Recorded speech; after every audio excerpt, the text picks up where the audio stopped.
வணக்கம் நேர்களே. ஐரோப்பிய செய்திகளின் இரவு நேர செய்திகள். முதலில் தலைப்புச் செய்திகள். ஜபோர்சியா அணுமின் நிலையம் மீண்டும் மின் கட்டமைப்புடன் இணைப்பு, சில நாட்களுக்கு பின் சீரமைப்பு. இத்தாலிய ஆல்ப்ஸ் மலையில் பயங்கர மலையேற்றத்தில் ஈடுபட்ட 3 பேர் தவறி விழுந்து உயிரிழப்பு. அல்பேனிய போராட்டம் தீவிரமடைந்தது. ஈரானுடன் தூதரக மோதல் வெடித்தது. பிரிட்டனில் உள்ள உணவகங்கள் மற்றும் அன்றாட பொருட்களின் அதீத விலை உயர்வு. ஸ்பெயினில் வாழும் பிரிட்டிஷ் மக்கள் தகவல். இராணுவத்தினருக்கு நிதி ஒதுக்க தயங்கும் லேபர் அரசு. பிரிட்டனின் பாதுகாப்பு ஆபத்தில் இருப்பதாக முன்னாள் அமைச்சர் எச்சரிக்கை. உக்ரைன் போரில் வடகொரியாவின் பங்களிப்பு யாரும் எதிர்பாராத அளவிற்கு பெரும் லாபம் ஈட்டியதாக தகவல். பால்டிக் கடல் பகுதியில் ரகசிய பரப்பு. ரஷ்ய போர் விமானங்களை நடுவானில் தடுத்து நிறுத்திய ஸ்வீடன். இனி விரிவான செய்திகள். ஐரோப்பிய வான்வெளியில் மர்மமான ஆளில்லா விமானம் ஒன்று அத்துமீறி நுழைந்ததால் தாக்குதல் பயம் காரணமாக நேட்டோ போர் விமானங்கள் அவசரமாக பறக்கவிடப்பட்டன. உக்ரைனில் உள்ள ஐரோப்பாவின் மிகப்பெரிய ஜபோர்சியா அணுமின் நிலையம் சில நாட்களாக துண்டிக்கப்பட்டிருந்த நிலையில் தற்போது மீண்டும் பிரதான மின் கட்டமைப்புடன் இணைக்கப்பட்டுள்ளது. கடந்த வாரம் இப்பகுதியில் நடந்த கடுமையான தாக்குதல்கள் மற்றும் பாதுகாப்பு காரணங்களால் இந்த அணுமின் நிலையத்திற்கான மின் விநியோகம் முற்றிலும் தடைப்பட்டிருந்தது. அணு உலைகளை குளிர்விப்பதற்கும் பெரும் அணுவாயுத விபத்துகளை தடுப்பதற்கும் மின்சாரம் இன்றியமையாதது என்பதால் அவசர கால டீசல் ஜெனரேட்டர்கள் பயன்படுத்தப்பட்டு வந்தன. தற்பொழுது பிரதான மின் இணைப்பு சீரமைக்கப்பட்டுள்ளதால் அணுமின் நிலையத்தின் பாதுகாப்பு சூழல் ஓரளவுக்கு கட்டுக்குள் வந்துள்ளதாக சர்வதேச அணுசக்தி முகமை தெரிவித்துள்ளது.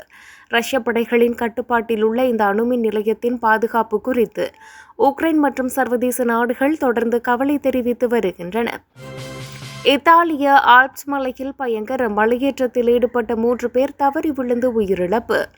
இத்தாலியின் ஆல்ப்ஸ் மலைப்பகுதியில் மலையேற்றத்தில் ஈடுபட்டிருந்த 3 மலையேறுபவர்கள் துரதிர்ஷ்டவசமாக தவறி விழுந்து உயிரிழந்துள்ளனர். இந்த விபத்து ஆர்ட்லர் மலைத்தொடரில் சுமார் 3000 மீட்டர் உயரத்தில் நிகழ்ந்ததாக மீட்பு குழுவினர் தெரிவித்துள்ளனர். பலத்த காற்று மற்றும் பனிச்சறுக்கள் காரணமாக அவர்கள் நிலை தடுமாறி செங்குத்தான பள்ளத்தாக்கில் விழுந்ததாக கூறப்படுகிறது. விபத்து குறித்து தகவல் அறிந்தவுடன் ஹெலிகாப்டர்கள் மற்றும் அதிநவீன கருவிகளுடன் விரைந்த மீட்பு படை தீவிர தேடுதல் வேட்டை நடத்தினர். பல மணி நேர போராட்டத்திற்கு பிறகு உயிரிழந்த 3 உடல்களும் மீட்கப்பட்டு உடற்கூறாய்வு மற்றும் அடையாளம் காணும் பணிகளுக்காக அனுப்பப்பட்டுள்ளன. ஆல்ப்ஸ் மலைப்பகுதியில் வானிலை அடிக்கடி மாறுவதால் மலையேற்ற பயணிகள் தகுந்த பாதுகாப்பு வழிகாட்டுதல்களை பின்பற்றுமாறு உள்ளூர் நிர்வாகம் அறிவுறுத்தியுள்ளது. அல்பேனிய போராட்டம் தீவிரமடைந்தது. ஈரானுடன் தூதரக மோதல் வெடித்தது. அல்பேனியாவில் நடைபெற்று வரும் உள்நாட்டு போராட்டங்கள் தற்போது ஈரான் நாட்டுடனான ஒரு கடுமையான தூதரக மோதலாக உருவெடுத்துள்ளது. அல்பேனியாவின் தலைநகரில் அரசுக்கு எதிராக திரண்ட ஆயிரக்கணக்கான போராட்டக்காரர்கள் ஈரான் தூதரகத்தின் மீது திடீர் தாக்குதல்களை நடத்தியுள்ளனர்.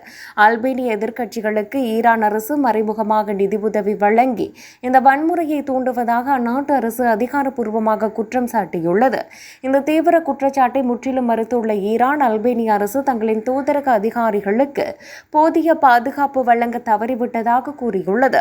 இரு நாடுகளுக்கும் இடையே ஏற்கனவே நிலவி வந்த பதற்றமான சூழல் இந்த சம்பவத்தின் காரணமாக தற்போது மேலும் மோசமடைந்துள்ளது. நிலைமையை கட்டுக்குள் கொண்டு வரவும் சர்வதேச தூதரக விதிகளை பாதுகாக்கவும் ஐரோப்பிய நாடுகள் இந்த விவகாரத்தில் தலையிட ஆலோசித்து வருகின்றன. பிரிட்டனில் உள்ள உணவகங்கள் மற்றும் அன்றாட பொருட்களின் அதீத விலை உயர்வு. ஸ்பெயினில் வாழும் பிரிட்டிஷ் மக்கள் தகவல். ஸ்பெயினில் குடியேறி வாழ்ந்து வரும் பிரிட்டிஷ் குடிமக்கள் பலர் தற்போது தங்களது சொந்த நாடான பிரிட்டனுக்கு செல்லும் போது அங்குள்ள சூழல் முற்றிலும் விசித்திரமாக தோன்றுவதாக தெரிவித்துள்ளனர். ஸ்பெயினின் இதமான வானிலை மற்றும் நிதானமான வாழ்க்கை முறைக்கு பழகிவிட்ட தங்களுக்கு பிரிட்டனின் பரபரப்பான சூழல் மற்றும் மேகமூட்டமான வானிலை புதியதாக தெரிவதாக கூறியுள்ளனர். பிரிட்டனில் உள்ள உணவகங்கள் மற்றும் அன்றாட பொருட்களின் அதீத விலை உயர்வு தங்களுக்கு பெரும் அதிர்ச்சியை அளிப்பதாக பலரும் சுட்டிக்காட்டியுள்ளனர். ஸ்பெயினில் மக்கள் மாலை நேரங்களில் வெளியில் சென்று நண்பர்களுடன் செலவிடும் கலாச்சாரம் உள்ள நிலையில் பிரிட்டனில் அத்தகைய சமூக கூடல்கள் குறைவாக இருப்பதை உணர்ந்துள்ளனர். சொந்த நாட்டிற்கு சென்றாலும் அங்குள்ள போக்குவரத்து நெரிசல் மற்றும் மக்களின் அவசரமான வாழ்வியல் தங்களை அந்நியர்களாக உணர வைப்பதாக அவர்கள் தெரிவித்துள்ளனர். பல ஆண்டுகள் வெளிநாட்டில் வாழ்ந்த பிறகு தங்களது சொந்த கலாச்சாரத்துடனேயே தங்களால் எளிதில் ஒத்துப்போக முடியவில்லை என இந்த ஆய்வில் பிரிட்டிஷ் புலம்பெயர்ந்தோர் பகிர்ந்துள்ளனர். இராணுவத்திற்கு நிதி ஒதுக்க தயங்கும் லேபர் அரசு பிரிட்டனின் பாதுகாப்பு ஆபத்தில் இருப்பதாக முன்னாள் அமைச்சர் எச்சரிக்கை. வளர்ந்து வரும் உலகளாவிய அச்சுறுத்தல்களுக்கு மத்தியில் பிரிட்டன் நாட்டின் பாதுகாப்பிற்கு தேவையான நிதியை ஒதுக்க தற்போதைய லேபர் அரசு தயங்குவதாக குற்றம் சாட்டப்பட்டுள்ளது. போதிய இராணுவ நிதி ஒதுக்கீடு இல்லாததால் பிரிட்டன் தற்போது மிகவும் பலவீனமான மற்றும் பாதுகாப்பற்ற சூழ்நிலையில் இருப்பதாக எச்சரிக்கை விடுக்கப்பட்டுள்ளது. இந்த நிதி நெருக்கடி மற்றும் பாதுகாப்பு திட்டமிடல் தொடர்பான கருத்து வேறுபாட்டால் அந்நாட்டின் பாதுகாப்பு செயலாளர் ஜான் ஹீலி தனது பதவியை ராஜினாமா செய்துள்ளார். நாட்டின் கருவூலம் இராணுவ வளர்ச்சிக்கு கூடுதல் நிதி வழங்க மறுப்பது சர்வதேச அளவில் பிரிட்டனின் நம்பகத்தன்மையை குறைக்கும் என அவர் தனது ராஜினாமா கடிதத்தில் குறிப்பிட்டுள்ளார். உக்ரைன் போர் மற்றும் ரஷ்யாவின் அச்சுறுத்தல்கள் தீவிரமடைந்துள்ள வேளையில் நாட்டின் இராணுவ கட்டமைப்பை மேம்படுத்த வேண்டியது மிகவும் அவசியமானது என இராணுவ வல்லுநர்கள் வலியுறுத்தியுள்ளனர்.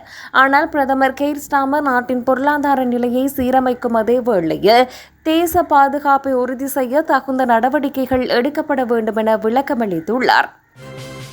உக்ரைன் போரில் வடகொரியாவின் பங்களிப்பு யாரும் எதிர்பாராத அளவிற்கு பெரும் லாபம் ஈட்டியதாக தகவல்.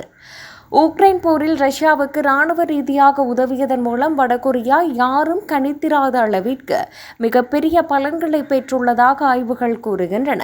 ரஷ்யாவுக்கு பல லட்சம் பீரங்கி குண்டுகள் மற்றும் ஏவுகணைகளை வழங்கியதற்கு பதிலாக வடகொரியாவுக்கு பல பில்லியன் டாலர் நிதி உதவி கிடைத்துள்ளதாக கூறப்படுகிறது.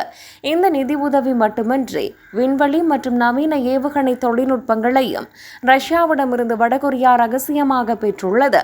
இந்த திடீர் பொருளாதார மற்றும் தொழில்நுட்ப வரவு சர்வதேச தடைகளால் முடங்கியிருந்த வடகொரியாவின் உள்நாட்டு பொருளாதாரத்தை மீண்டும் பலப்படுத்தியுள்ளது. மேலும் தங்களது ஆயுதங்கள் நிஜ போர்க்களத்தில் எவ்வாறு செயல்படுகின்றன என்பதை சோதித்து பார்க்கவும் இந்த உக்ரைன் போர் வடகொரியாவிற்கு ஒரு நல்ல வாய்ப்பாக அமைந்துள்ளது. மேற்கத்தைய நாடுகளின் கடுமையான பொருளாதார தடைகளையும் மீறி ரஷ்யாவுடனான இந்த கூட்டணி வடகொரிய அதிபர் கிம் ஜாங் உன்னுக்கு பெரும் ராஜதந்திர வெற்றியாக கருதப்படுகிறது. பால்டிக் கடல் பகுதியில் ரகசிய பறப்பு ரஷ்ய போர் விமானங்களை நடுவானில் தடுத்து நிறுத்திய ஸ்வீடன். பால்டிக் கடல் பகுதிக்கு மேலே ஸ்வீடன் நாட்டின் வானெல்லைக்கு அருகில் அத்துமீறி பறக்க முயன்ற ரஷ்ய போர் விமானங்களை ஸ்வீடன் ராணுவம் வெற்றிகரமாக இடைமறித்துள்ளது. ஸ்வீடனின் வான் பாதுகாப்பு படையினர் தங்களது அதிநவீன கிரிப்பன் போர் விமானங்கள் மூலம் இந்த அதிரடி பாதுகாப்பு நடவடிக்கையை மேற்கொண்டுள்ளனர். சர்வதேச நெறிமுறைகளை மீறி தங்களது இருப்பிடத்தை காட்டும் டிரான்ஸ்பாண்ட் கருவிகளை அணைத்துவிட்டு ரஷ்ய விமானங்கள் ரகசியமாக பறந்ததே இந்த பரபரப்புக்கு காரணம். நேட்டோ அமைப்பில் ஸ்வீடன் இணைந்த பிறகு அதன் எல்லை பகுதிகளில் ரஷ்யா இத்தகைய வான்வழி ஊடுருவல் முயற்சிகளை தொடர்ந்து மேற்கொண்டு வருகிறது. இந்த அத்துமீறல் சம்பவத்தை தொடர்ந்து பிராந்தியத்தில் வான் பாதுகாப்பு சோதனைகள் மற்றும் எல்லை கண்காணிப்பு பணிகள் மேலும் தீவிரப்படுத்தப்பட்டுள்ளன. சர்வதேச வான்வழியில் பாதுகாப்பை உறுதி செய்யவும் தங்களது எல்லையை பாதுகாக்கவும் எத்தகைய சவால்களையும் எதிர்கொள்ள தயாராக இருப்பதாக ஸ்வீடன் ராணுவம் அறிவித்துள்ளது.